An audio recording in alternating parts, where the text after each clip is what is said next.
I don't know if it's working.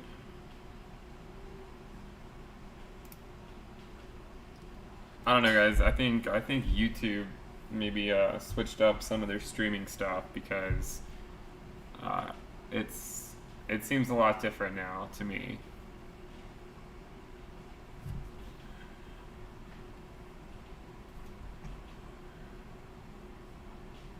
But I mean, you guys let me know if you guys can hear me.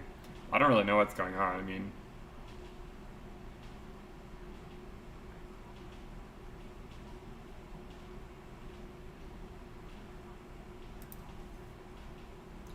well, it might be working great now, but for some reason the connection keeps going out.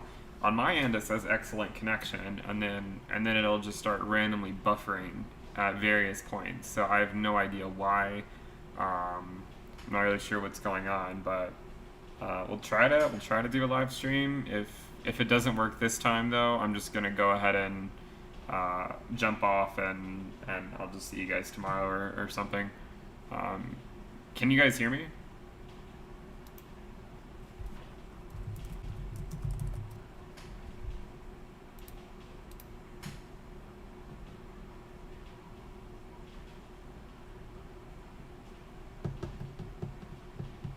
Let me know if you guys can hear me.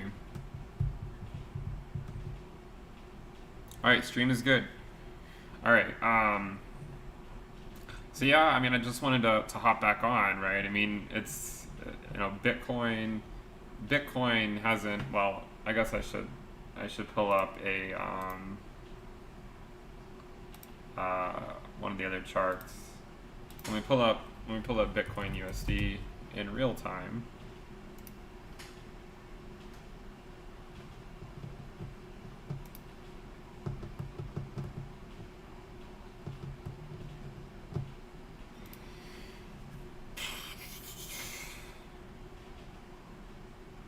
Yeah, okay, so this is business as usual again. I mean, Bitcoin is still at 11.2, so, despite the fact that everything kind of had that flash crash the other day, there's still room for growth, even with Bitcoin, dropping, 8% or so, I mean, from 12K. But right, that's not the story of the day. Uh, do you drink coffee? Crypto Morpheus says, "Do you drink coffee black, no milk, and no sugar?" Um, I do not drink coffee. I've never liked coffee, actually. So yeah, I don't drink coffee. But right, the story of the day. It's not Bitcoin. It's not Ethereum really either. I mean, Ethereum has moved back up, right? But it's still not it's still not where I would say um, is the story of the day. The story of the day is obviously Link, where it's back up to. I mean, when I started this earlier, it was actually lower, but it's up to 923. Uh, I mean, this is pretty good, right? I mean, up to 923 already. Um, let me pull up some slides here. Now I'm afraid this might make my connection go bad, but we'll see.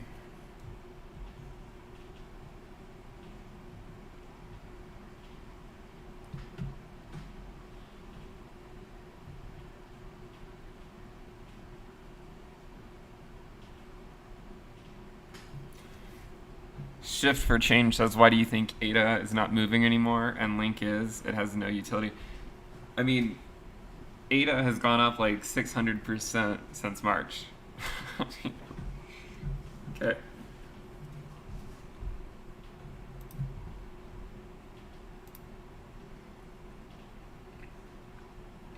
But I mean, this is the Link price, right? I mean, this is, I mean, from 2017,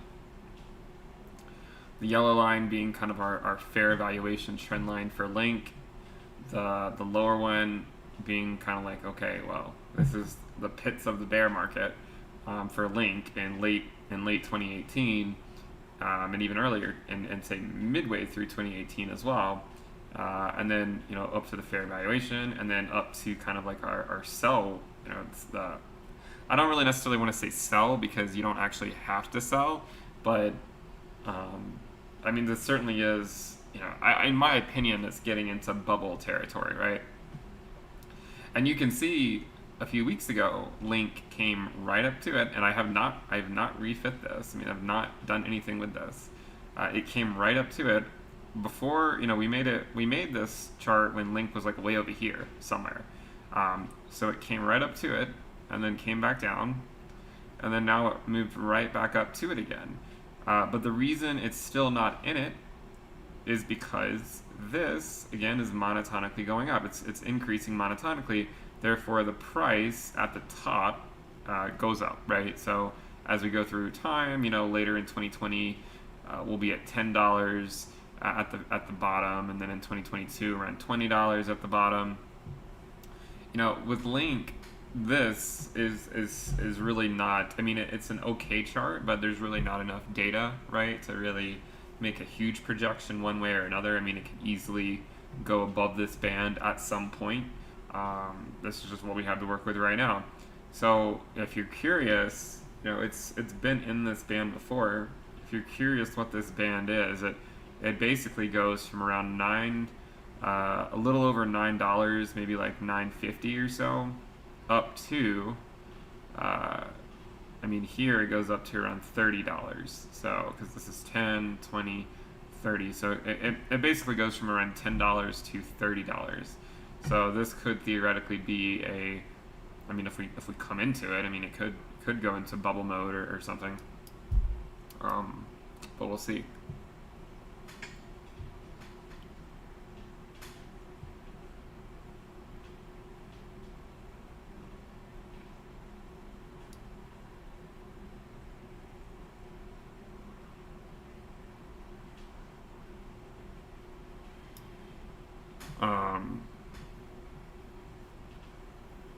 You moved someone says they moved all their Link into Ethereum before it started to pump. I should have left more in Link. Are you saying you moved it into Ethereum before Ethereum started to pump, or you moved your Link into Ethereum before Link started to pump?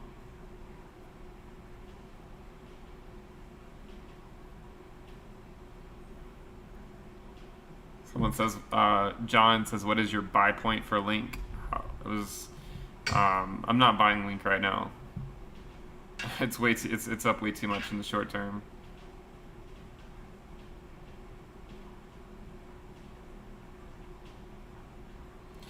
Anyways, as far as I'm concerned, Link is one of those cryptos that has been great. Link has been one of those ones that's been great to have like in a portfolio, right? Because as you see time and time again, on days when Bitcoin is not really moving, guess what is moving? Chainlink is often moving. So when Chainlink is moving, a lot of times, a lot of the other coins in the market aren't really moving. So sorry to blind you by switching from a dark screen to a light one, but this shows you the Link price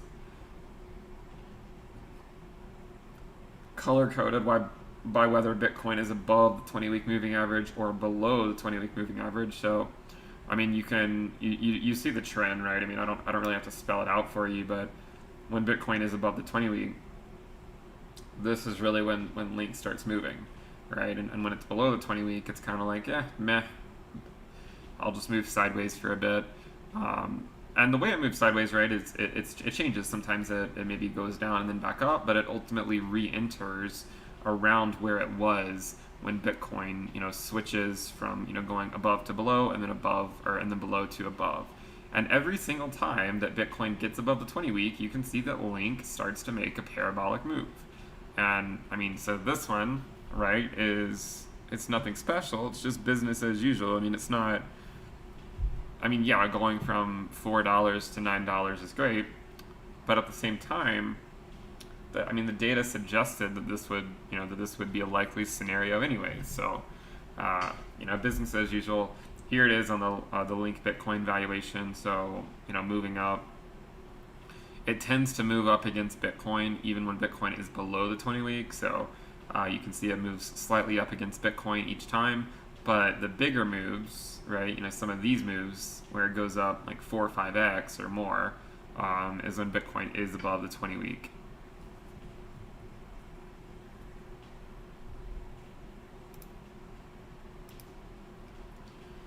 So yeah, I mean it's around 920 right now. It'll be interesting to see if it can break through the double digits and into $10 and really see how high it can go. Remember, having Link doesn't improve your risk-adjusted returns. Again, if I've said this before, but it reduces your volatility of your portfolio because it tends to move against Bitcoin. So if the volatility of Link is against Bitcoin, then it helps offset the negative volatility that Bitcoin might have, and therefore it improves your Sharpe ratio or your risk-adjusted return. So this is why Link is one of those ones that I would personally think it would be too risky not to hold it during a bull market. Just because you think about having exposure in crypto, Link is one of those ones where it could easily move up. Like I feel like Link could easily move up to the top 5. I mean, I don't. You have Bitcoin and Ethereum. I don't think Link is going to take over either of those, but I mean, maybe it'll make it to number 3, 4, or 5. I could see that happening this market cycle. It certainly does have a lot of power behind it. I mean, it doesn't really have a big history of dumping 80 or 90% and then staying that way for very long. I mean, it has dumped before, but it tends to, fairly quickly recover.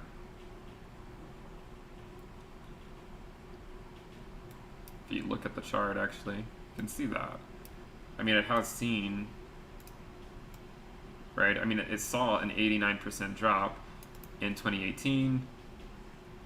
Here in March of 2020, it saw a pretty big drop, 70%. But again, you can see how quickly it recovered. And the nice thing about Link, right, is that a lot of coins are still below their prior all-time highs from 2017, 2018. They're well below their prior all-time highs. Link didn't get that memo. Like, Link was not informed by the cryptocurrency asset class that is supposed to be lower than its previous all-time high from 2017 or 2018. I mean, you can see just how much higher it is. So if you take a measured move here from the top from 2018 to current price, I mean, it's 500% higher. Imagine some of the altcoins you held in 2017, 2018, and imagine if the prices, instead of being 80 to 90% down, they were 500% higher. Like, think about that, because I'm sure a lot of you held through some of those coins. I mean, Link was one of those ones that it's continued to just do so well for so long.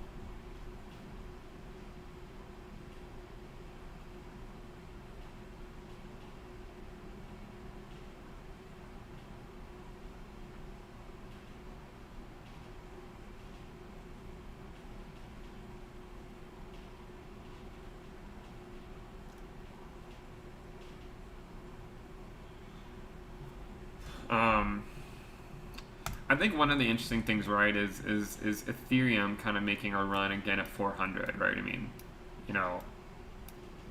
you can see it did it the other day. Actually, let me switch over to a shorter time frame just so we can see like kind of that move here. Again, I don't use the shorter time frames for any type of analysis in terms of what I would trade or anything, but just so you can see it. I mean, and we, here coming up, and then it sort of tested it again here. So I don't have an opinion exactly on which way I think it's going to go. I think you can make a case either way. It could easily break through. It could easily come back down. But again, it's how you play it, right? It's are you taking profits on the way up, or are you just riding it and hoping to time an exit at a theoretical top? So this is the ultimate question. And the nice thing, though, right, is even though the price is still at around 400, the Ethereum Bitcoin ratio, again, video after video, has continued to climb, right? I mean, these are daily candles, so 1, 2, 3, 4, 5. This is the 6th day in a row where the Ethereum Bitcoin ratio has continued to climb, and it's moved up over the last 6 days. So about, let's say, the last week or so.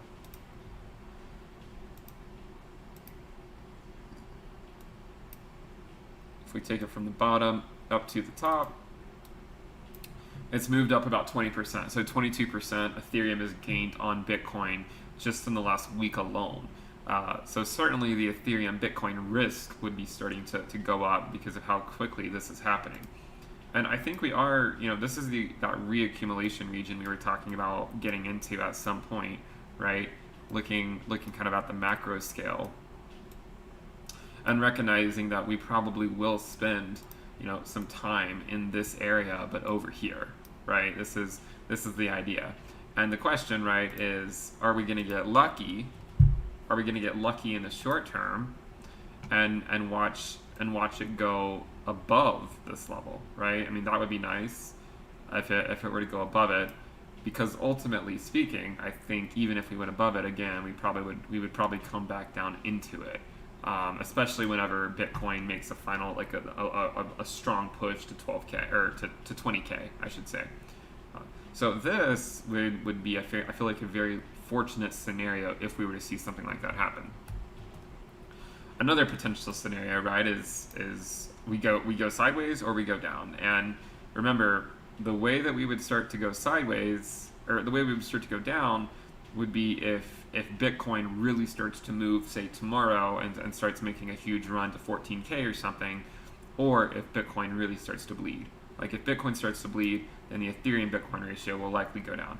And when I say bleed, I mean this was, Bitcoin had like a flash crash in a sense down, but now it's kind of held this level.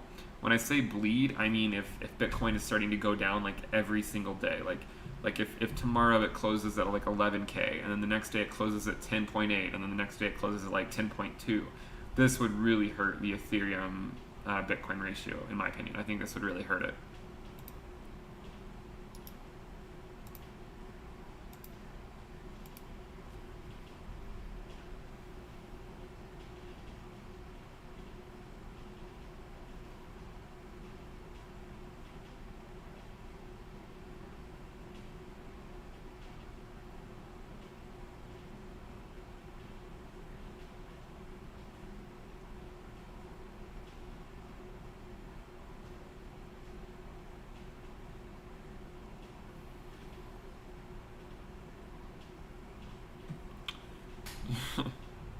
I see you guys are getting a little feisty in the chat. Let's cool it down a little bit.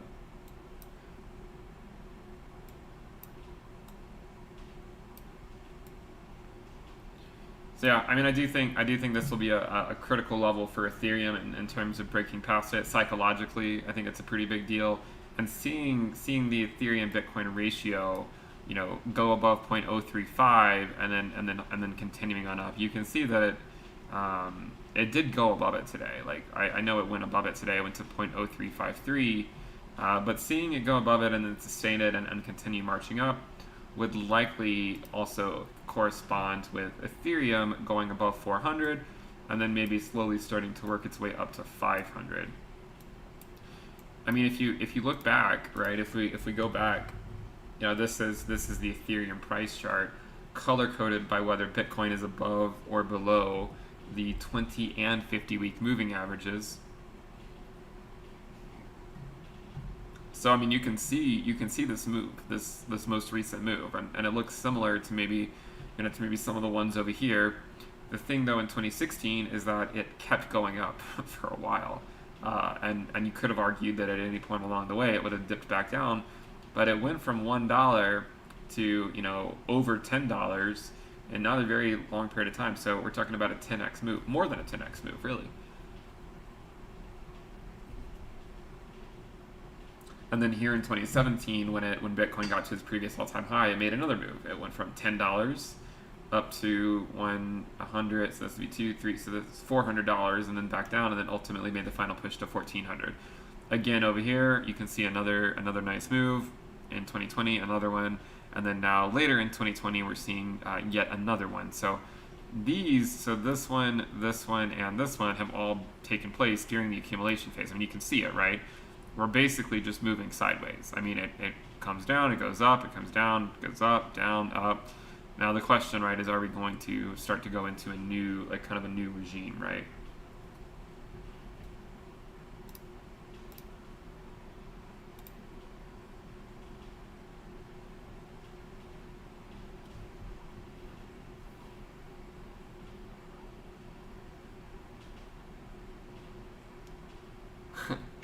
Yeah, sorry, I don't drink coffee.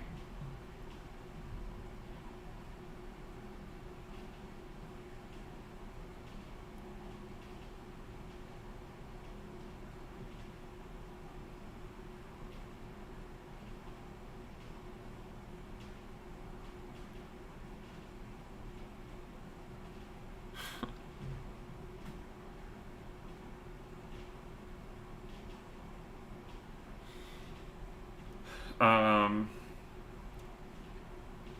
someone wanted to see ADA.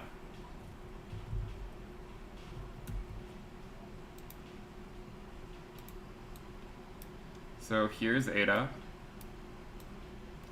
So far, right? I mean, it hasn't. It's kind of come back down. I mean, like as we said before, you know, we have this move here, and then we had another move like that, and then the move down, and then this was our accumulation region. So this is what we were talking about, right? Like the accumulation range for ADA, which would allow you to get ADA at a very cheap level, and then back up, and then back down. Kind of similar to over here, but you know, the thing here, right, is ADA saw a huge pump. Like, I mean, it saw an amazing pump for several months in a row, like all the way down from, you know, this level over here up to you know, about a 250% move against Bitcoin at the local top. Currently, it's up around 167% since March. So, you know, I think one of the nice things though, if we let me pull up another let me pull up the ADA USD chart.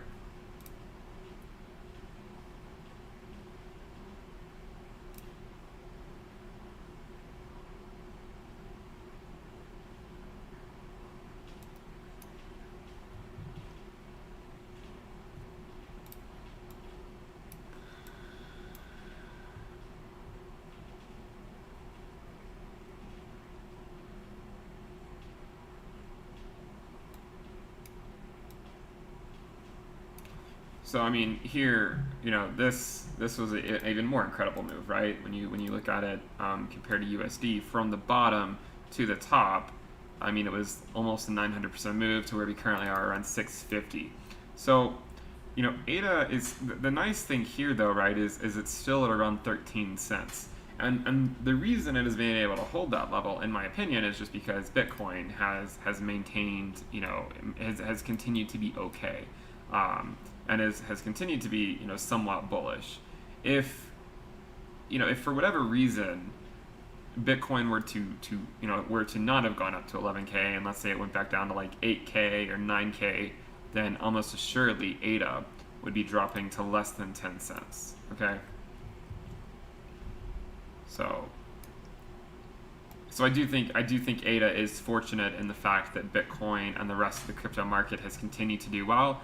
And if it continues to do well, then, you know, I think there is a good chance that ADA could start making another move again. But it is up several 100%, right, since March, more so than most of the other coins. I mean, most coins cannot brag about a 650% move even after a slight retracement. Not since March. Not a lot of coins. I mean, of course there are some, but most coins, most of the big caps can't say that. Not since March. So, I mean, you know, this is one of those ones where it moved up significantly. If you follow me, you know that I took profits. I sold 1/10 of my ADA into Ethereum. Fortunately, right before Ethereum made its move. And then now for ADA, I'm just kind of sitting tight to see what happens. I'm not and I'm not moving into this position right now, but again, it would not surprise me to see ADA start to move as long as the rest of the market stay healthy. But I mean, I don't know when that would be. Ethereum seems to have a lot more momentum behind it right now. So if a coin, if the market's going to continue to perform well, like if the whole market as a whole is going to continue to perform well, then it's just a matter of time, I think, before Ethereum breaks through 400 and sustains it. But I mean, again, it's more or less comes down to what Bitcoin does. If Bitcoin can just sit here, then an ADA can an Ethereum can have several more attempts, then maybe it'll do it. But if Bitcoin starts to bleed back down, then Ethereum will start to bleed back down as well.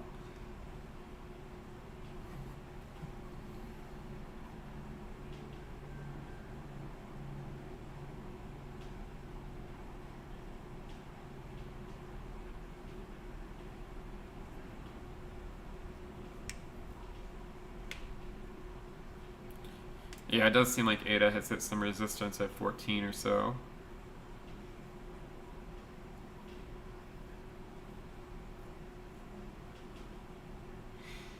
Kim says, you expect Bitcoin to push through 12K within the next few days. I mean, it's really hard to say, you know. I mean, even during bull markets, right? I mean, one of the things I can tell you, because someone also asked whether the bull market has started. It's hard to say until really I feel like we've tested the 20-week. As we've said before, you know, the 20-week moving average historically is our support, right? And let me go ahead and put it on here. This is the daily chart.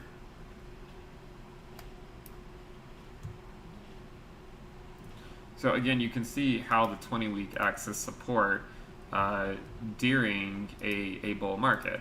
And we haven't really tested it as support yet. So I mean, a lot of people probably would have thought that, you know, crossing the 20-week here could have been the bull market, and yet we still broke through it here and here. Okay, and one of the things too is if you go back and look at the history of Bitcoin, let's just do a quick exercise. So here the 20-week is. So this was the parabolic move that Bitcoin saw in 2010 and 2011. You can see once it broke the 20-week, the party was over, right? And then once it got above the 20-week, it flirted with it. I mean, I'm not going to call that really broken. It's what's a few bucks among friends, right? But I mean, this was kind of like that test of the 20-week, and then it held it as support later on. And then as you march through, it had this blow off top here. It came down below the 20-week, right? So it did come back down below, but it did not last long. I mean, this was one of the few times where it quickly got back above it, and once it was back above it and not holding it as resistance anymore, if you look, you can see that it was holding it as resistance for a few weeks there. About, you know, maybe 5 weeks or so, it was holding it as resistance, and had it continued to hold it as resistance, we probably would have gone down. But it managed to go above it, and then once we broke it the next time, you know, we do pop above it sometimes during bear markets, but ultimately speaking, like, it does tend to act as a resistance level. I mean, it's not a perfect science by any means. But then the interesting thing, right, is so the first market cycle, we held it as support the first time, right? We held it as support the first time. The second market cycle, we did not, right? I mean, if you zoom in, we came above the 20-week here, but we failed to hold it as support right there.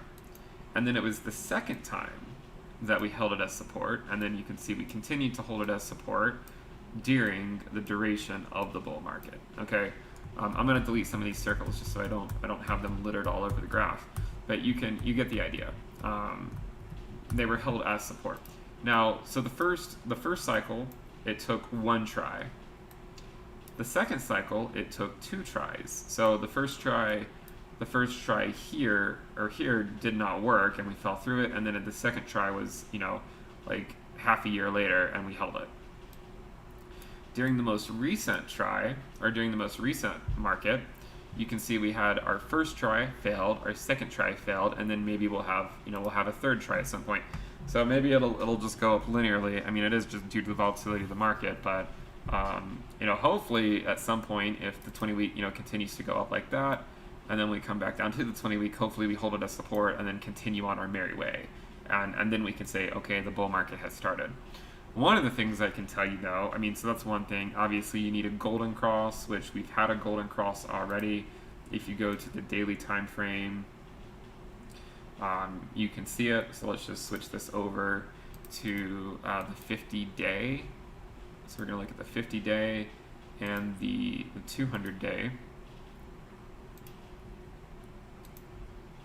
And this is a similar story too, but again, it's just due to the volatility of the market, not necessarily anything deeper than that. But if you go back and look at Bitcoin's history, so once we got to our accumulation phase, you can see that we only had one golden cross, where the 50-day goes above the 200-day. And after that first golden cross, this is when Bitcoin went parabolic, right? So a golden cross, and then Bitcoin went parabolic. And you can see that we almost had a death cross right there, but it managed to turn itself around. So this would be a key indicator, to see that, okay, there might be some juice left in this. So the first bear market, it was one golden cross and then off to the races. The second market cycle, or the second accumulation phase here, we had our first golden cross, but then we had a death cross, and then it was the second golden cross that we went off to the races with, okay? So in the same manner, in the same linear extrapolation, which obviously would be somewhat dubious, we had a first golden cross, and then a death cross, a second golden cross, and then a death cross, and then now a third golden cross. So again, maybe this is what we need to see, and ultimately maybe this will be the time right here that signifies that the bull market started. One of the things I can tell you is that it certainly feels like we could be in a bull market, right? These types of wicks, right? Like where you see it drop down like that and then instantly recover. Like you see Ethereum just kind of moving on up, and then kind of like a wick really quickly down and then right back up. That kind of feels like a bull market to some degree, because if you go back and look at the history of Bitcoin, we had those kinds of things before, right? You can see them. You can see those, these quick moves down, these like quick drop-offs, right? Like, so, here was a drop-off, right? And here was another one where we came back down, but ultimately we just continued pushing up the curve. Let me switch this back to the weekly. And put back on the 20-week.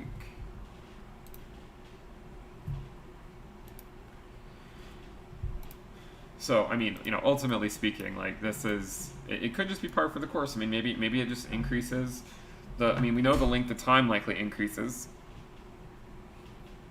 because, in the last market cycle by January of 2016, we were already holding the 20-week as support. And clearly now we're in 2020 and it's late in we're in the third quarter of 2020 and we're still not really confirming the 20-week yet. It could be a confirmation. I also want to remind you guys not to get too ahead of yourself, because you have to remember that it could always break it and then come back down to the 200-week and then come back up. There's always a possibility. So don't go into overdrive FOMO mode right now, please.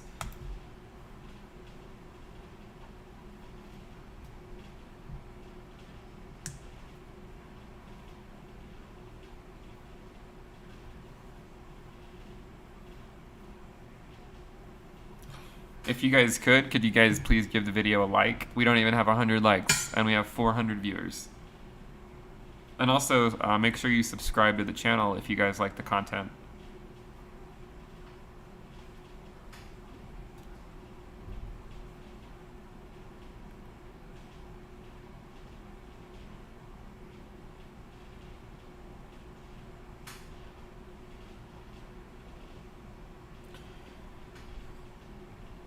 Well, what do you guys want to see?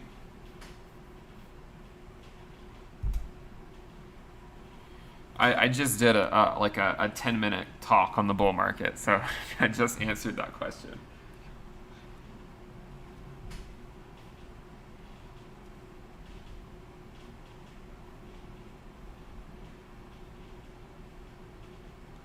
I'm definitely not saying it's time to max your credit cards and FOMO.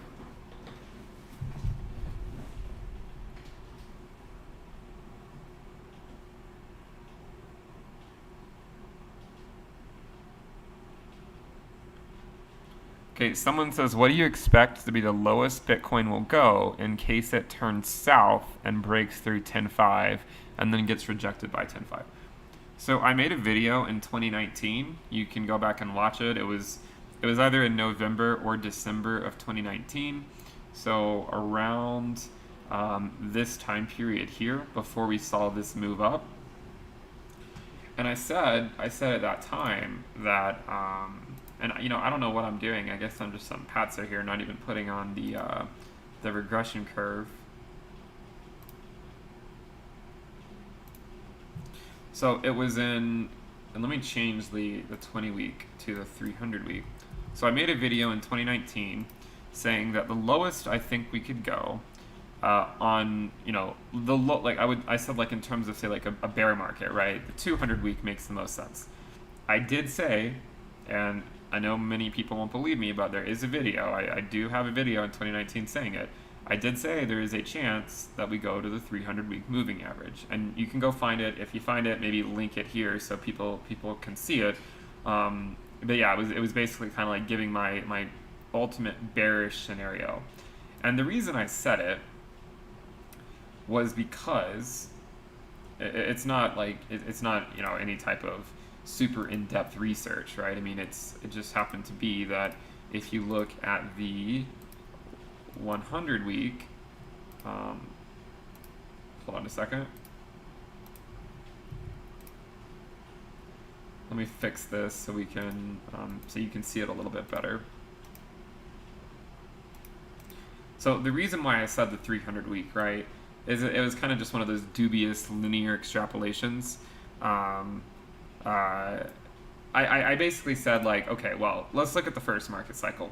We basically see that the 100-week moving average was sort of our support-ish, like our support-ish. Like we really didn't come down to it. If you zoom in, you can kind of see we came close to it. The 100-week being at $4.30, and then we came down to around 480. So it's like, all right, well, during the first cycle, we held the 100-week moving average as support. During the second market cycle, we held the 200-week moving average as support, and so I just said my worst case scenario for the current Bitcoin bear market would be the 300-week moving average. Now, we came to the 200-week back here, and then the 200-week again. I said the 300-week could be a possibility in terms of like my ultimate bearish outlook. We did go down to it, but I mean it was just a wick, right? I mean, and the wick came down to around 3,900, 3,800.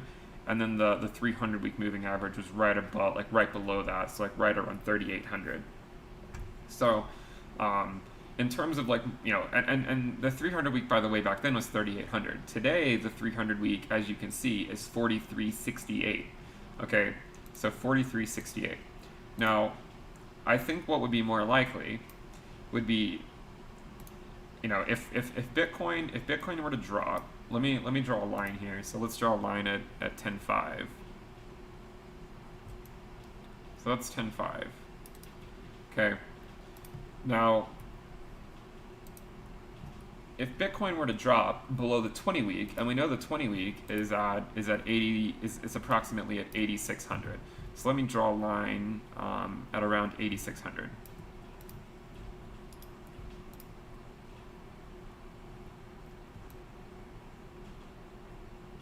So that is approximately where the 20 week is today. Obviously it changes, but that's where it is today. So if Bitcoin were to drop below 10.5, and then if it came below 10.5 and then back up to 10.5 and then held it as resistance, then I think the obvious next stop would be the 20-week moving average. Now, at the time that could occur, the 20-week moving average could be $9,000, right? But let's just suppose that it's around 8,600, 8,700. It would probably be higher. I mean, depending on how long it takes to get there. So this is like a bearish outlook. This would be like what kind of a bearish outlook could look like. So, you know, that would be kind of like the first move, getting down to the 20 week. At this point, the bull market, in my opinion, would not be, it would not, the can does not necessarily kick down the road. We still have a chance to hold the 20-week. As we've seen during the past bull markets, we went down to the 20-week many times, which were accompanied by 30 to 40% drops. So if we were to drop to the 20-week, this would be, this would be the time, right? This would be the time to say, okay, is the bull market, are we starting it, or are we kicking the can down the road? And if the answer is kicking the can down the road, then the next stop, right, is, this would be the 100-week moving average. So 100-week is currently at 7,400. So maybe we would come back down to that. The thing though is if we go to the 100, I have a hard time seeing us not go to the 200. Like, I feel like there'd be a good chance we would go to the 200. And the 200 at the time, so the 200 right now is 6,300. The 200 at that time might be closer to 7K. So potentially, like, I would say, like, my general bearish outlook would maybe be going back to like a 7K, 7,100 Bitcoin if it goes back down to the 200-week moving average. This would be my, like, kind of like the ultimate bearish, bearish scenario. The worst case scenario that I could possibly envision would be another wick like this one down to the 300-week. And if it happens, like, let's suppose it happens later this year or early 2020, and the 300-week continues marching on up, then maybe it would occur at around, say, $5,500 to $6,000, somewhere in that ballpark.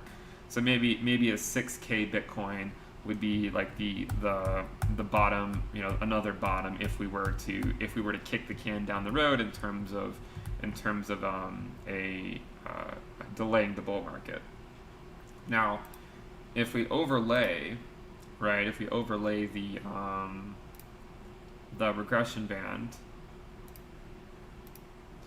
you can see that currently the lower bound on it is around $6,000. So it could be that we come back down to the lower part of this band, right? And at the time we come down to it, it might be around 6K, maybe 6,500, which will maybe be where the 300-week currently is. You can see at present time that is where the 200-week currently is. So while the 300-week is always, it's a possibility, I would certainly consider the 200-week to at least put up a fight. Because really, looking back, it was mainly the 200-week that held support. We had a wick down. But if you go back in time and look at, the past cycles, we also had wicks below the 200-week moving average. And we had wicks over here below the 200-week moving average, and the 300-week moving average didn't exist at that point. But if it did exist, and you just imagine like this continued on in this fashion, it wouldn't be that far away. So, the point, right, is to say that, the 200-week would probably be the ultimate bearish scenario, with a small chance of seeing a wick down to the 300-week. To be honest, I don't think we're going to revisit the 300-week, not in this market cycle, but obviously in the future we probably will, because in the distant future, it's not like Bitcoin is always going to hold the 200-week moving average. At some point, it's going to fall through it, and it might hold the 200-week moving average as resistance. But for now, hopefully we stay above it. So, and I'm not saying I think this is going to happen. I'm just saying this would be if Bitcoin were to turn bearish and start coming back down, the 200-week at 6K, 7K by the time we get there would probably be the bottom. With a small probability of it going maybe down to 5,500 or so, down to the 300-week at that time.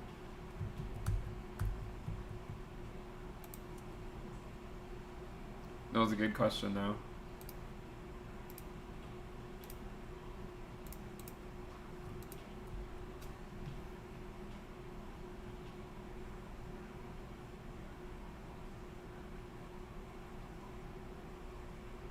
What other questions do you guys have?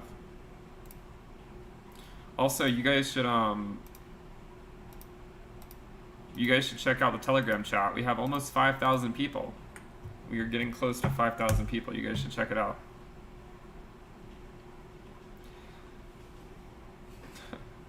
Bill Berry says, can you talk about the perks of the premium membership? I'll let you know again. I mean, as you guys know, I do have a premium list. Actually, before I talk about that, it looks like Link is moving some here. 932. Ethereum still sitting still. Bitcoin still sitting still.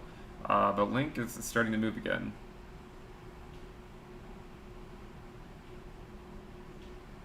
I'll get to the Zeus Capital report in a second. If you guys are, someone asked about the premium list, I'll just go ahead and talk about it. If you want to join the premium list, you can. You just go to intothecryptoverse.com, and if you want, you can check it out, and you can even pay with cryptocurrency and get a here it is, by the way. If you go to intothecryptoverse.com, you get access to 4 different things. So the 4 things you get access to are a premium Telegram alerts channel, which tells you kind of what I'm doing in the market, how I see things. You get, and I post there usually several times a day. You get access to a weekly premium report, a weekly premium video, and a Google Sheets risk dashboard that helps you identify coins that are moving, and maybe you want to reduce your weighted risk on those coins, so you move it to a coin that has a lower risk. So this is what I use. I have tons of videos that will help onboard you to that. We actually just had a recap video yesterday. It was like 50 minutes long. So if you're wanting more content, we have a lot of exclusive content. We have like 18 reports, like 14 or 15 premium videos that if you're on the public channel you've never seen, and I do think they're pretty useful. If you're curious about it, you can always check out the Telegram channel and ask people about it. One of the nice things too is on the risk dashboard, there's another Google Sheet as well, and it's called dynamic DCA strategy, and you can put in how many and it's all anonymous of course, but you can put in how much Bitcoin you have and what your projected future price of Bitcoin is, and then it'll show you if you follow various dynamic DCA strategies, like selling at certain amounts at various risk levels, whether you sell the same percentage, whether you sell on a linear extrapolation or an exponential extrapolation, what your projected profits would be based on this theoretical projection. So do check it out, intothecryptoverse.com. One of the I think one of the most popular options right now is just paying with crypto, since crypto has been doing really well. A lot of those valuations have increased, and if you pay for 12 months, you actually get a 15% discount. So do check it out, and I'll put that in the chat if you guys want to check it out. But that's enough. I think I saw another question. Oh yeah, so the Zeus Capital report on Link. So the thing about Link, right, and I'm not going to really comment on the report too much. The thing is in any bull market, you're going to see stuff like this come out. Some of it's going to be accurate, some of it's going to be inaccurate. It's kind of par for the course. And when you have an asset like Link that has performed so well for so long, it's natural for people it's natural that people are going to want to say stuff about it, right? So, I mean, I do think it does provide a really useful solution on the blockchain in terms of the Oracle solution, connecting the blockchain with reliable, data off the blockchain, and you're confident about it, it's reliable, it's accurate. And it's partnering with a lot of projects that recognize, hey, we don't want to implement this ourselves. Why don't we just use the solution that Chainlink already developed, and we'll just, we'll go from there. We don't need to reinvent the wheel. I think if I had to say one, if I was pushed to say, okay, well, what's a negative thing about Link? I mean, I do really like Link. Don't get me wrong, I really like Link, and I have a lot of it. I think the main downside to Link right now is that most of the coins, a significant portion of the coins, are held by not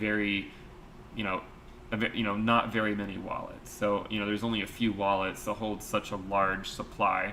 So I would like to see that reduced a little bit, so that there's not say just a few entities that hold such a large amount of the supply. But I mean, it is what it is. There's obviously things with any project that you could say, okay, well, there's some uncertainty there. Obviously for a coin for Ethereum, it would be the transition to to 2.0 and staking, and is everything going to go smoothly? Are there going to be hiccups? The fees on Ethereum right now are just astronomically high, so a lot of people don't like using it. if you're trading on like some exchanges and you're watching your portfolio go up like 5 or 10x, then paying a few dollars to send coins is not a big deal. But if you're a small time investor and you're only investing say like $100, if you have to pay like a $3 fee or like a several dollar fee just to trade for another crypto, I mean this kind of becomes a problem. So I mean there's that. If I just continue on, like if I had to say like something negative about a lot of these coins, and there's obviously always things that you could think like, oh well, what are things that could go wrong? Like with ADA, right? I mean I really am bullish on ADA. It's my primary hedge against Ethereum. But with that said, I hold a lot more Ethereum than I do ADA. ADA is my hedge against Ethereum, but at the same time, Ethereum has a lot of development activity already, and I get that it has not transitioned to proof of stake, but ADA has a lot more to prove in terms of actually getting people to build on top of it. Like, the transition to smart contracts, getting developers to actually want to build on top of that tech stack is a tall order. And so that remains to be seen. So there's uncertainty there, right? And I think that's priced into the valuation of ADA. If we all knew that everyone was going to start using ADA as their platform over over Ethereum, then the price would probably be higher. And if it becomes blatantly aware that that Cardano is gaining more traction, and that people are switching over from Ethereum to Cardano, or that new people are starting to build on Cardano, and it's actually getting like a larger network effect, then I think then the price would reflect that. I don't think that is reflected in the current price of ADA. I think in the current price of ADA, it was Shelley, the anticipation of Shelley, and then once Shelley got here, it hasn't really done much of anything. Now people are like, okay, well, what's next, right? I mean, we want to see like smart contracts. We want to see people using it. Once people might start speculating on that, and then if it doesn't happen, then the price could come back down pretty quickly. And as soon as people start to see it, like if you see the news, you see like these other projects are partnering with Cardano, or they're starting to build on top of it, then you probably would see the price reflected in that. But right now, I don't think the price is reflected in that. And if that does come to be at some point, then the price of ADA could be several times higher than what it currently is. Like, 13 cents could be a pipe dream. So, there's obviously uncertainties with every project. With Link, I think again it's primarily that so many of the coins are held by so few people. With Ethereum, it's the constant delays, right, for 2.0 and staking, the transition to staking, and that uncertainty there. And then for ADA, it's just there's still a lot to prove in terms of are people actually going to use it.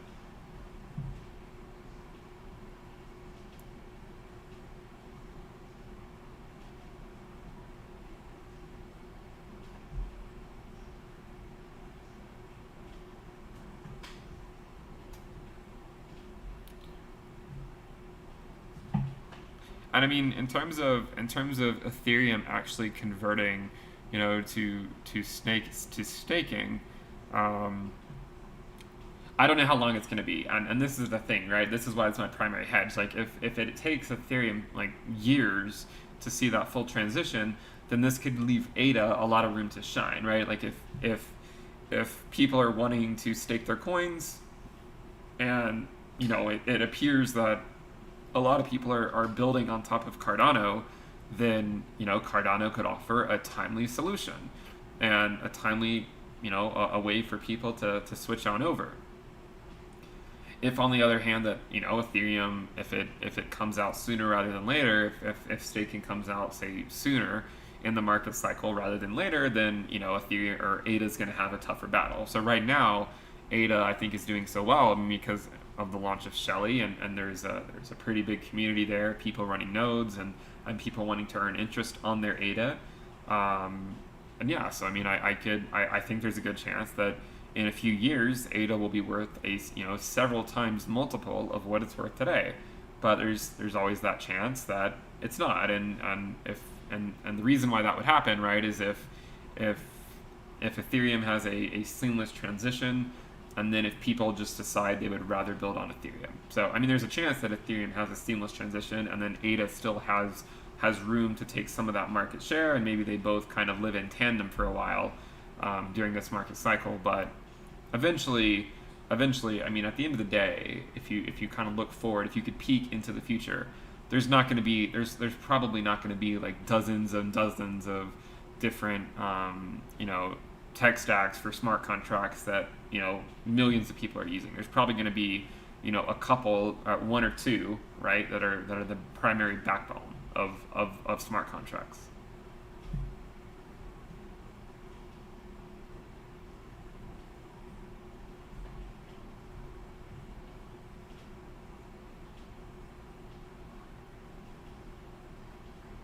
Yeah, I mean, I could see Cardano gaining market share next year, but I mean, right now it's losing market share against Ethereum because Ethereum has been moving. But earlier in the year, Cardano was gaining on Ethereum. So, um, yeah, I mean, I think it's a good thing that ADA has settled down, and it hasn't dumped back down to like 6 cents or 7 cents. But part of that is because the market has stayed strong. Um, so I think after once it becomes a little bit more clear on where ADA, the future of ADA, we could start to, I mean, we could see another move in ADA tomorrow for all I know. But I think to see another astronomical move where, I mean, it literally went from like less than 2 cents to 15 cents in just a few months. To say ADA, to see ADA take a run at say like $1 or something like that, then there has to be a lot more, investor confidence, I think, in the future of ADA and people actually using it.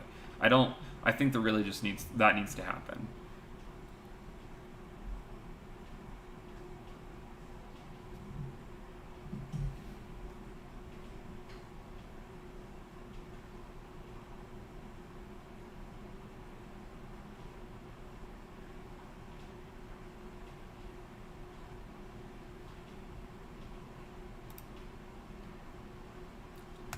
Link is still doing well, 934, 933. Can we get some more likes? We're at 196. Can we make that 200?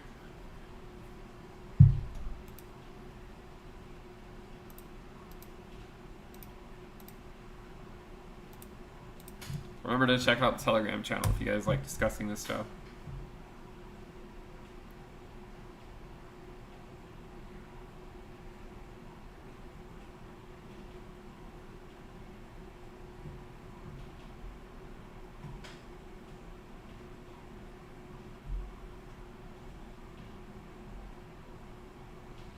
I mean, to be completely honest, I don't like telling you guys that you should like the video and that kind of stuff, but it really does help in terms of like the YouTube algorithms. Like a lot of times when I say, "Hey guys, can you like the videos?"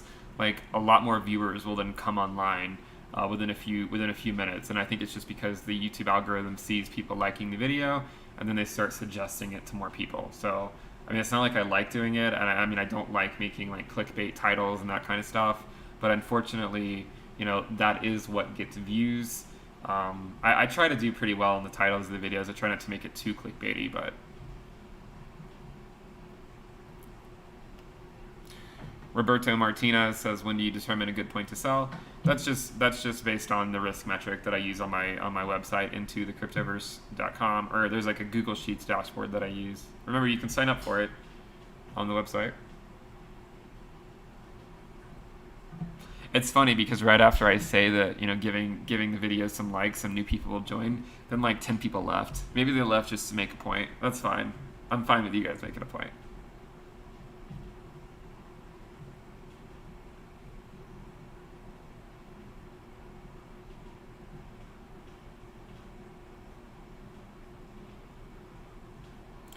Mr. Mike says, "I followed you and your calls are correct for the last 6 months."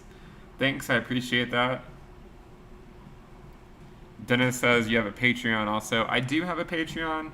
If you're gonna sign up though, I think you should. I think you should sign up on my website. Patreon will try to charge you like some extra like fees and stuff. I think so. It'd be easier if you just sign up on the website.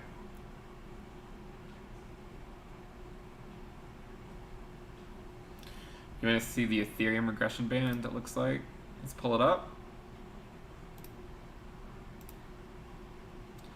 So where are we on the Ethereum regression band?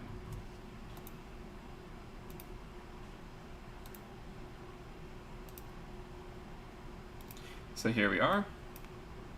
If you haven't seen it before, this is what it looks like.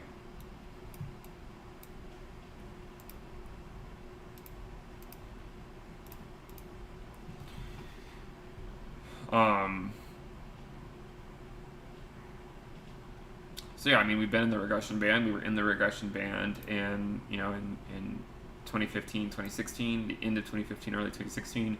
We came back into it the end of 2016 and early 2017. Then back into it the end of 2017 and early 2018, or sorry, the end of 2018 and early 2019. And then we came back into it again over here, so near the end of the year of 2019, and we've still been in it.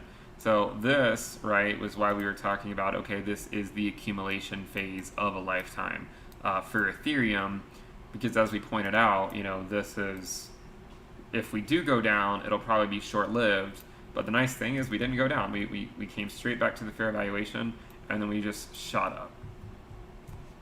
So we're outside of this regression band right now, and currently we're outside of it by about 16%. So this is just a point to say, if you see us in the regression band, I wouldn't get upset. I would personally just consider it an opportunity, because usually it's just a matter of time before we then pop back out above it.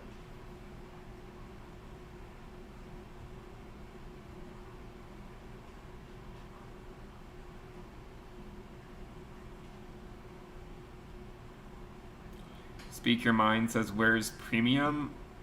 Just a reminder, you can find it at intothecryptoverse.com. And if you just click it here, it's credit card. But if you scroll down and you want to pay with crypto, you can get a 15% discount for paying for 12 months.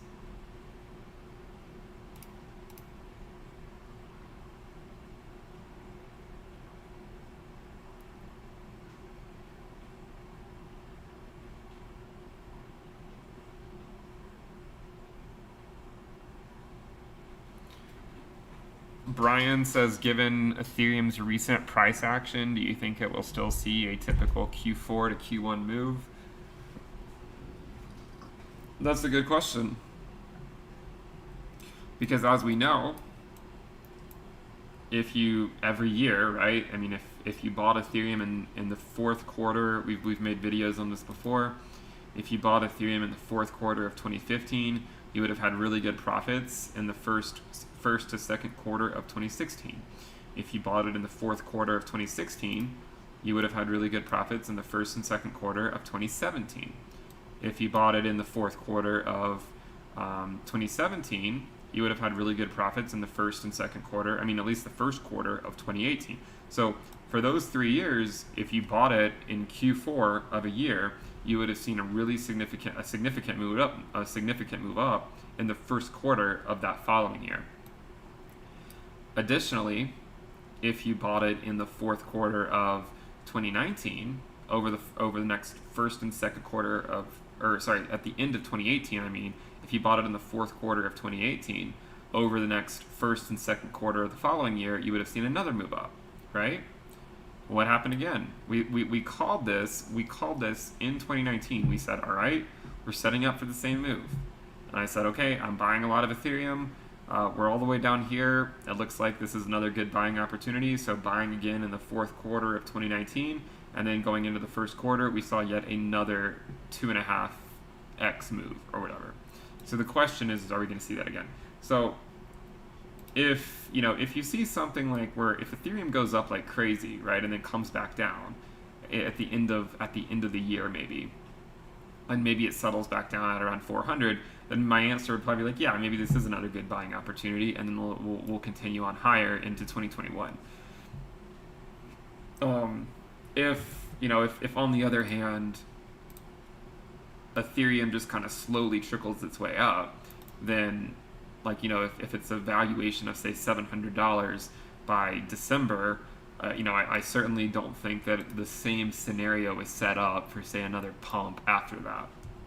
So what I would be looking for for Ethereum to say make another call in terms of buying near the end of the fourth quarter and then looking for a significant move in the first two quarters, I would be wanting to see a retracement in like the third or fourth quarter, and that would either mean, if we were to, that would maybe mean kind of coming up in the short term and then coming back down into the fourth quarter and then shooting back up. Okay, so it kind of depends on what plays out over the next, say, 4 or 5 months.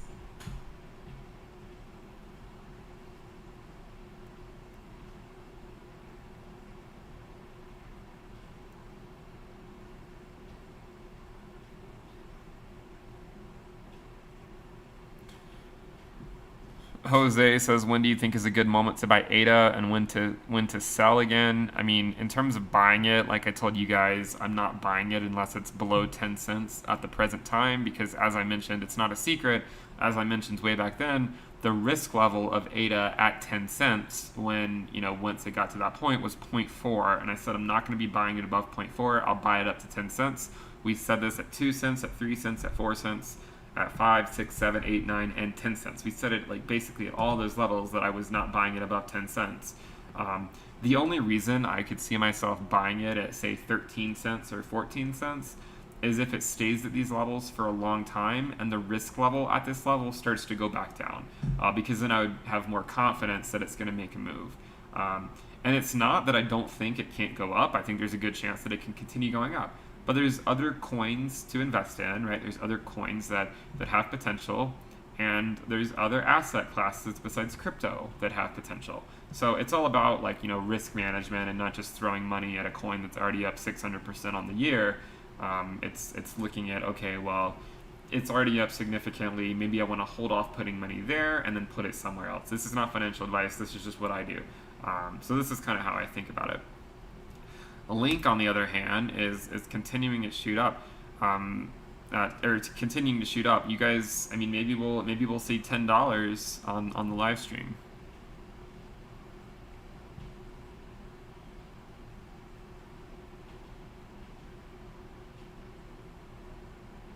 I mean, if you speak your mind, says, well, what about someone that has none? This is a different question, right? I mean, if you don't have any and you want to get exposure to the market, that's one thing. And for instance, if I did not own any Bitcoin and the price of Bitcoin were $15,000 and the risk level were, say, like 0.56 or 0.6 or something, I would probably buy it anyways, because I would just say, you know what, it is a risky time to get in, but it's also too risky not to have it in my portfolio. Therefore, I would buy it. If I already have a lot of Bitcoin and the risk level is 0.6 or 0.7, then I wouldn't buy it, because I already have that exposure to the market. So you could maybe make the same projection for a coin like Cardano. Like if you want to have it in your portfolio, or you can make it to, say, Link, if you want to have it in your portfolio and you just don't care about the short-term ROI, you can live with the fact that if you buy ADA at 13 cents, you can live with the fact that it might drop in the short term, or if you buy Link at 9.44, it may drop in the short term. If you can live with that, then fine. But for me, I already have decent stacks of ADA and Link, and because of that, I'm not in a rush to buy any right now when they're up significantly. This is when I flip it and I start thinking about, okay, well, when do I take profits? Not FOMOing in. It's like the difference between smart money and dumb money in a sense, right? The smart money comes in, before these major moves, right? I mean, if you look at ADA Bitcoin, as we were talking about in 2019 and 2020, this is where the smart money comes in. And a lot of people were pretty much doom and gloom about ADA during this time, but we said, this is where the smart money comes in, and then once it starts moving, then people start to FOMO in. Now, the good thing, right, is there's still a good chance that over the long term, ADA still continues to do well, but it's certainly not as clear-cut of an investment for me as it was in this region.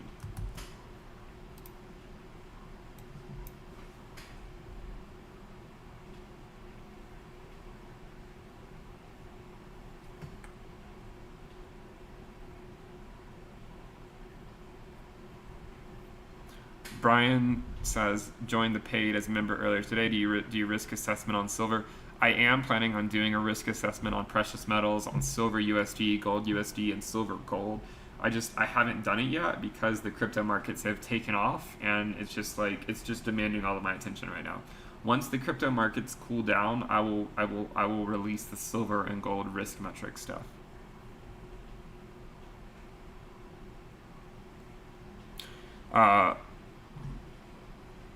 Mauricio says, you said you don't hold any XRP because it tends to bleed against Bitcoin. What are your thoughts now?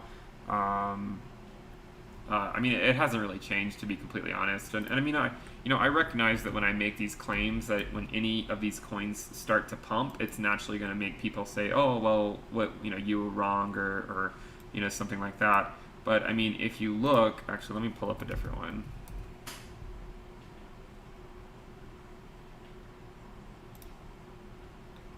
I mean, if you look at the XRP Bitcoin chart, we've seen these moves before, right? I mean, we've seen these. You can see this one here where it spiked up. This one here, this one here, this one here, and now here. And the question, right, on everyone's mind is this it? Is this the time for XRP to shoot up? Like, is this going to be one of those times?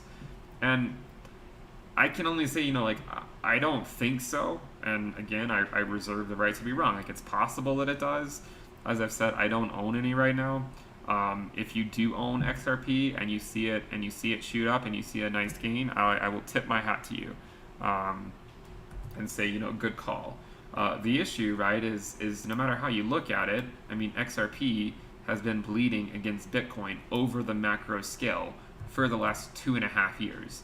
And my point is, if you look at the last time it had a significant move, or the first time it had a significant move in the last market cycle, it was when Bitcoin got to its previous all-time high in the first quarter of 2017.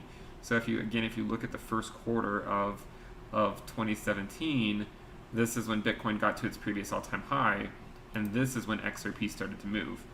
When Bitcoin was holding the 20-week moving average as support, that is when Ethereum started to move, okay, and a lot of other coins.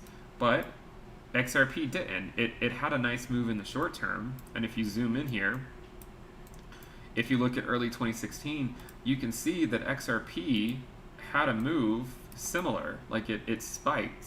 It spiked up 86%, and this is against Bitcoin. But what ultimately happened? It ultimately started bleeding again to lower than where it was when it spiked. And it was the move when Bitcoin got to its previous all-time high, where it actually saw like the real, like the 10x or 20x spike or whatever it was. It was that move. And then the other one was when Bitcoin was at the end of its bull run in December of 2017. So as I said many times, it's not that XRP can't go up 2x, maybe even 3x in the short term if the market is doing well. I just think that for me personally, my risk management is telling me that it's not a good time for me to hold XRP. If it spikes, then I just admit that I missed out on that move. But if it does something similar to the last market cycle, then maybe it comes up, but maybe it ultimately bleeds back down into that lower region, right? And it would do that on a potential move where Bitcoin goes to its previous all-time high. So if Bitcoin were to say go to like say $20,000 and XRP were to be at around say 20 or 30 cents, then we would be getting into this lower region down here. And if we draw say like a rectangle to show where that region is, it's generally down, and it's not even that high. Like I drew it too high. Say like in this region down here. So if I were to buy XRP, it would be in this region. So like when it gets to a valuation of 10 to the minus 5 against Bitcoin, so like 1,000, less than where it currently is, maybe between 1,000 to 2,000 cents or so, but not at, certainly not at 27.58. And it's just because I just don't think that it's time. I mean, and again, I could be wrong. Like, I'm not saying I know what's going to happen. It could easily spike up, and I could be wrong. It's just that my gut tells me it would be better to wait, and that anytime we see a short-term move like this, I'm probably going to get people telling me, oh, you were wrong. But at the end of the day, you know, we're going to have to wait until Bitcoin gets to its previous all-time high, and then see what XRP does on that move.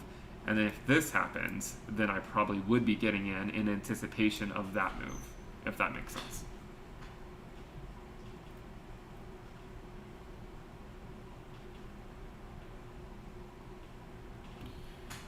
Go ahead and give the video a thumbs up. We're at 295 likes. Let's see if we can get to 300.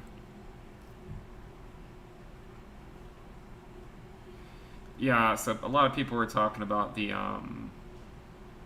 ADA Ethereum ratio.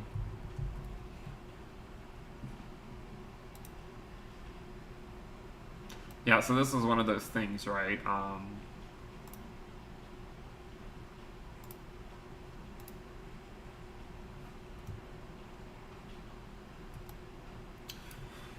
So in terms of the ADA Ethereum ratio, and actually I did speak about this some on the premium video. So if you want my some more thoughts on it, do check out the premium list, which you can find information on in the description below. But if we were to say take a rectangle here and just look historically speaking, right? I mean, this does seem to be like, it could be a potential area. And the reason, right, is because first ADA moved, and then Ethereum moved. Excuse me. So first ADA moved, and actually, as I said on the channel, I took profits up here. And guess where I converted it? I converted it to Ethereum before Ethereum moved. It's all documented on the Telegram alerts channel. So then Ethereum is now moved, and now we're back into this area. And so if you're thinking about it from like a risk management point of view, you could look at this and say, well, I have USD, I have Bitcoin, and I have Ethereum, and maybe you're wanting to buy ADA. Well, if you want to buy it with Ethereum, you probably would get, your risk would improve, because you're converting, say, a coin like Ethereum that just saw like a 40% move. So you have that appreciation of Ethereum, and now not only are you picking up ADA, but you're picking it up with profits from a move you just saw. So you're reducing your risk. You're taking profits from one coin, putting it to another. The thing is, right, is, I mean, I don't know if this is going to hold. I mean, it could still easily drop back down through it. This is certainly a possibility. The thing is this is why I have the risk metric, right? I mean, you move from, the reason why the risk metric is useful is because you don't really have to look at like quote unquote like support and resistance levels. You just look at the risk level, and it's based on historical volatility. So, and by looking at it, you can just say, oh, well, like the risk on this conversion would reduce my weighted risk in the market, and therefore I would make that conversion or something. So we'll see what happens. I mean, like, yeah, like this seems to be it could be a decent level to convert some Ethereum to ADA. If I didn't, it's not financial advice. If I did not own ADA and I had to buy some, like if I had to buy some and I didn't own any, I would not convert my Bitcoin to ADA right now. Like, I would not convert my Bitcoin to ADA. I would probably convert my Ethereum, a little bit of Ethereum to ADA. I probably would not convert USD to ADA. I would probably convert, if I had a lot of Ethereum profits, I would probably convert some Ethereum to ADA. So this is the idea. And I mean, I do have a lot of Ethereum profits, but I'm just saying a hypothetical scenario where, like, if I don't own ADA, but I held Bitcoin and Ethereum, I would probably convert Ethereum to ADA before I would convert Bitcoin or USD to ADA. This is what I'm trying to say. Again, not financial advice. This is just what I would do if I didn't hold any ADA and I had to get some.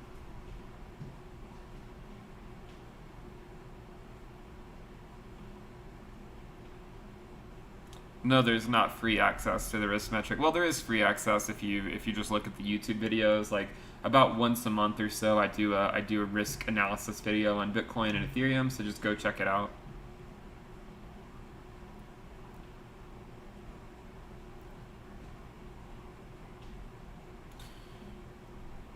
Someone says, can you show how to make a regression band on TradingView? I mean, just put in the equation. Like, just put in a regression equation and plot it.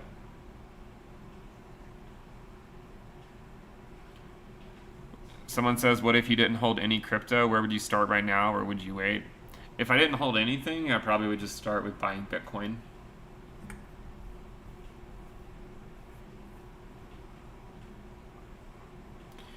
Someone says, if you had some in XRP, would you dump them?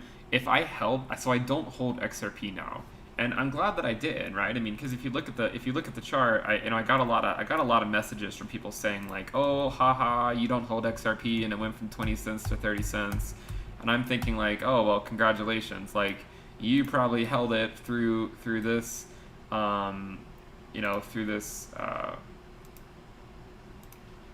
Potentially through this, like, 90% drop against Bitcoin, which I didn't, and you're super excited because it went up like 30% or something.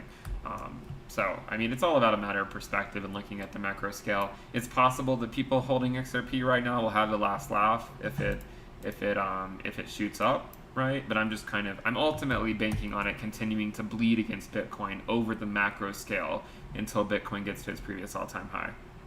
So, with that said, if I held XRP, like if I already held it through a 90% drop against Bitcoin, I don't know that I would necessarily sell it, because maybe you sell it right when it starts to spike, right? Like, if that would be terrible, right? You held it through a 90% loss and then you sell it right before it goes up. So if I held XRP, I don't think I would necessarily sell it right now. It's just that I don't currently hold any XRP and I'm not buying it right now.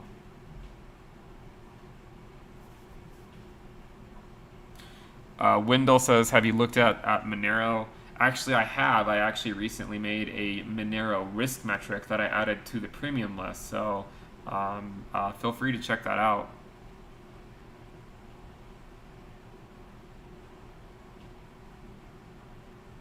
I'll probably make a risk analysis, or I'll probably put a risk analysis on Monero on YouTube in a week, or within a week or two or so. Like, I normally, at least the first time I make the risk metric, I usually publish it to YouTube so that you guys can see it.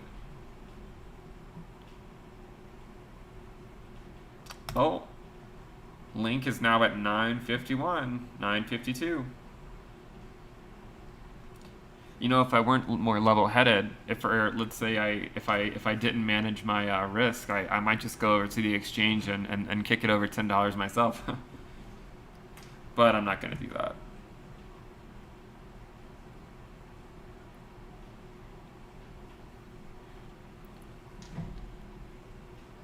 Midtown Cabinetry and Design says premium content is great. Thanks, Ben. Happy you like it.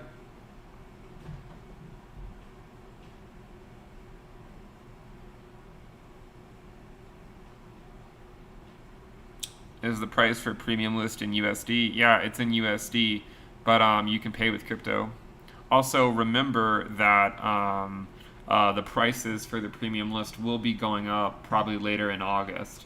I can't guarantee it's going to happen in August, because if crypto stays crazy, I'm probably not going to have time to edit the back end and change the prices and fix all that. But they probably will be going up in sometime later in August. But if you purchase it now, then you'll be grandfathered in, and if you're grandfathered in, then I'm not going to raise the prices on you. It'll just be on new subscribers.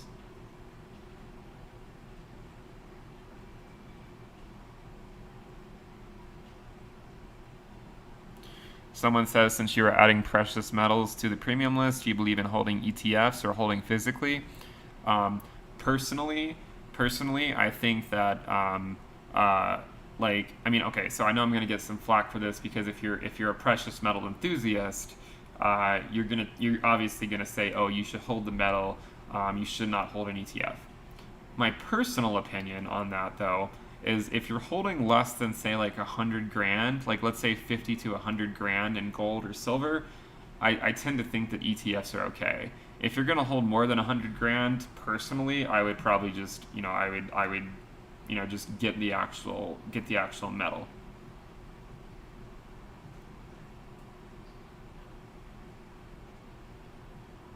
You know, one of the funny things, and I've told people this in my Telegram group, is I mean, you guys know that my initials are BC, right?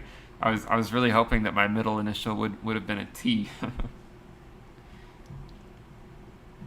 And the funny thing is that I have a twin brother who his middle initial is T. So if my parents had switched my middle name with his, my initials would have been BTC.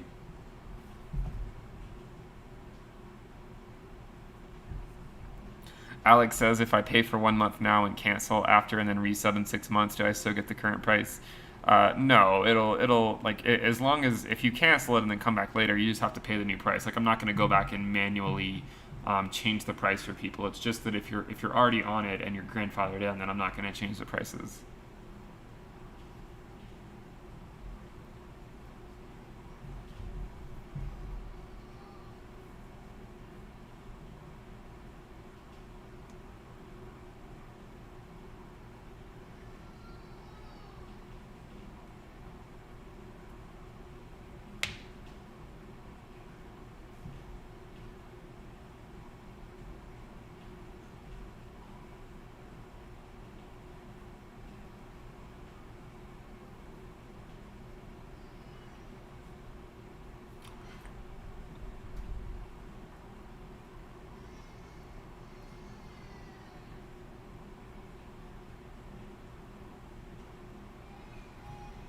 Hold on a second, guys. My one of my kids just woke up, so I need to go check on him.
Yeah, I mean, again, Dennis, like if you're already on the premium list, you're grandfathered in. I'm not gonna raise the prices on you.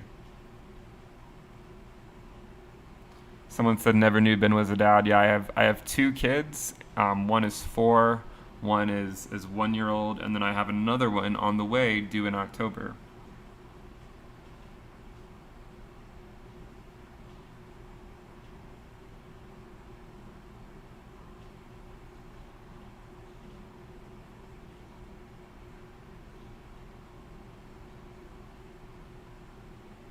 Can we get some more likes here? Can we get up to 400? We're at 338.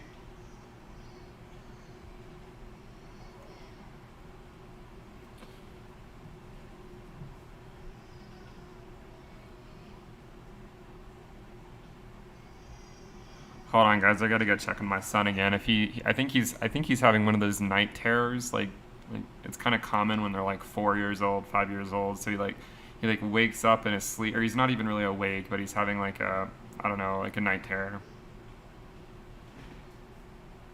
The new one is a boy, so it's all it's all three of them are boys.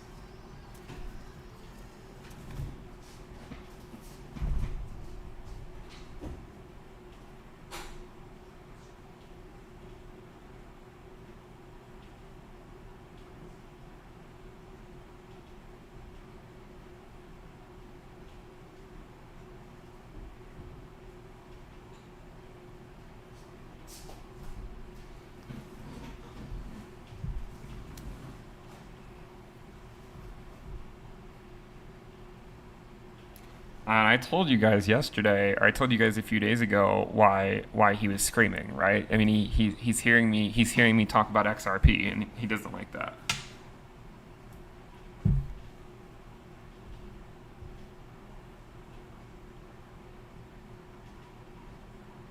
Yeah, I'll be honest with you guys. Come October, the videos will probably not be quite as often.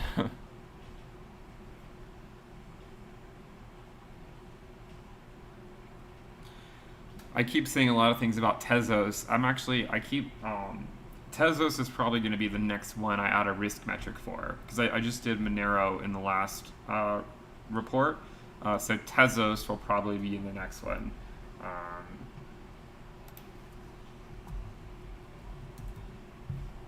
And I've said this mainly because there's so many people that are on the premium list that own Tezos. I mean, and here's the Tezos Bitcoin chart. So it is a pretty attractive chart, and generally speaking. I mean, this move here, right, from February to now hasn't been so great, but October, we saw this move up here, 180%. Another one that was, and this is against Bitcoin, of course, 169%. I mean, the thing with Tezos, right, is it has these moves against Bitcoin, but then it does tend to retrace against Bitcoin, especially once Bitcoin starts moving. So we will be adding the risk metric for Tezos probably in a week or two. Oh, I think okay, let me switch back over to Link. I didn't actually mean to click off Link.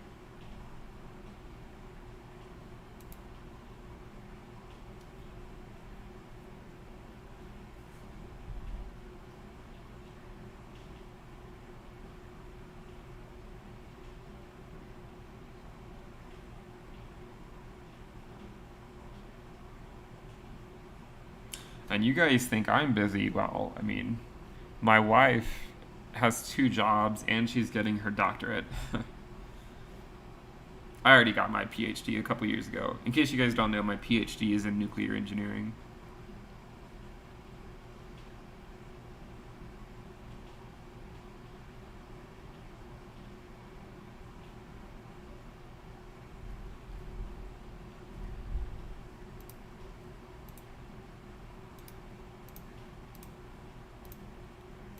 Make sure you guys check out the Telegram channel. I'll put it in the chat.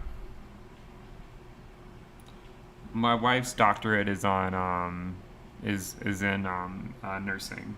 She's yeah.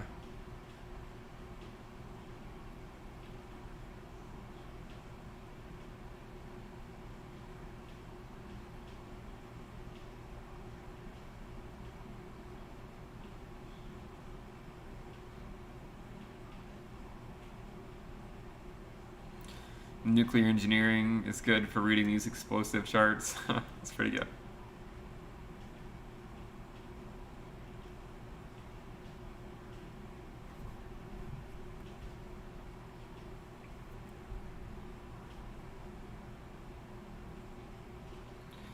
Samsonite says, will you answer questions on topics you don't normally touch on?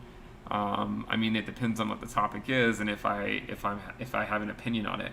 I'm not one of those guys that will have an opinion on everything. Like if I don't feel like I'm if I don't feel like I'm well enough versed on it, then I'm not gonna pretend like I have an opinion on it.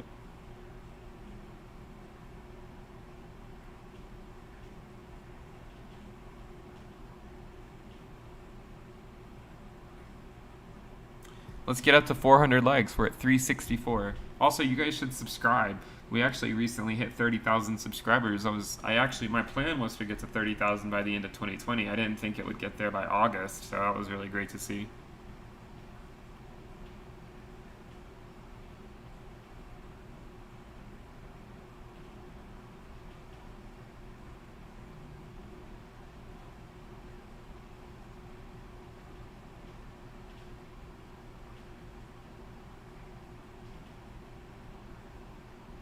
My wife is not into crypto, no.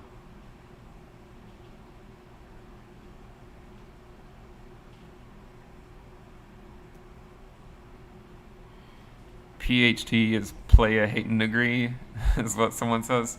I like to think of it as piled high and deep.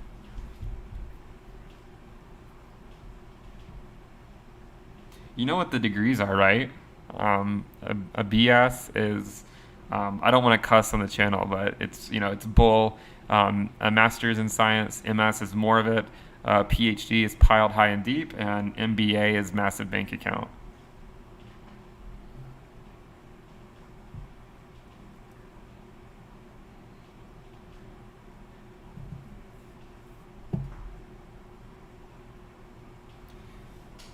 Someone asked, was getting your PhD worth it in your opinion? It depends on what your goals are. So I think that most of the people who get a uh,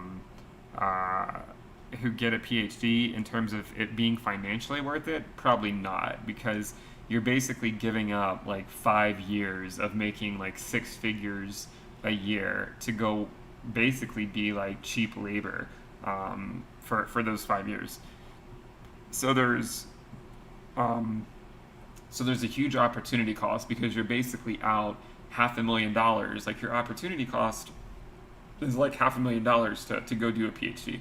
Of course, if you're doing it in engineering, you probably get a stipend, but the stipend is basically nothing. It's just like basically just barely enough to live on. Um, it depends on what your goals are. Like if your goals are to get an academic career, to be a professor, to do something like that, then yeah, I mean it would be worth it because you have to have that to be able to do something like that. If it's purely financial, I would think that a lot of people probably would have just made more money, depending on what their undergraduate degree was in, like than getting the PhD. Like actually, there was a story. One of my friends, he had a friend who started. He got a bachelor's degree in chemical engineering, and over the course of like 10 years, worked his way up at one of the big companies, and was in management and was making like 170,000 a year.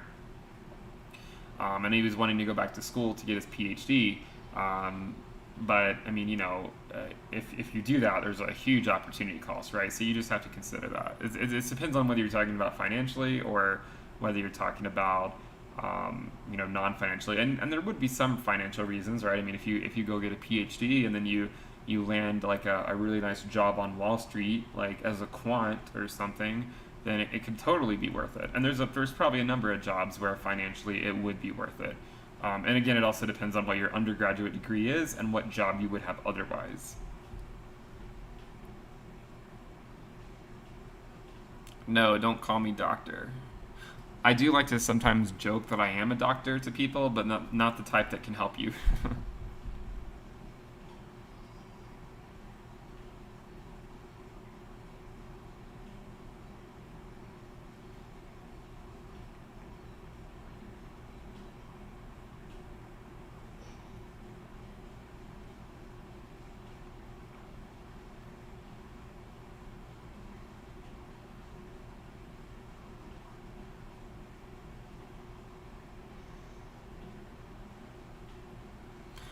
ER says right, doctor that can't give you meds is not a doctor. I mean that's not true. Like if you get a PhD, you are a doctor.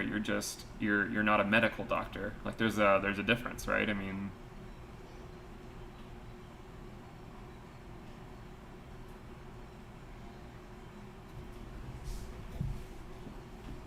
hold on, guys. I'll be right back.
All right.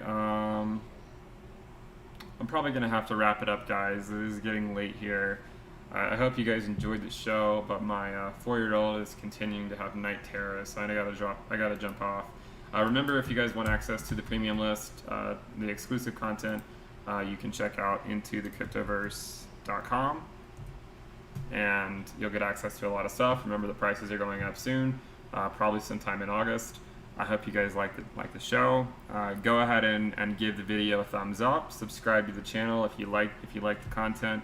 We'll continue to jump on in future videos. So that'll wrap it up. Also, remember to check out the Telegram channel. We do have a Telegram channel that you can join, and we have almost 5,000 people. We're actually 23 people away from 5,000 people. So that'll wrap it up for this video. I'll see you guys next time. Bye.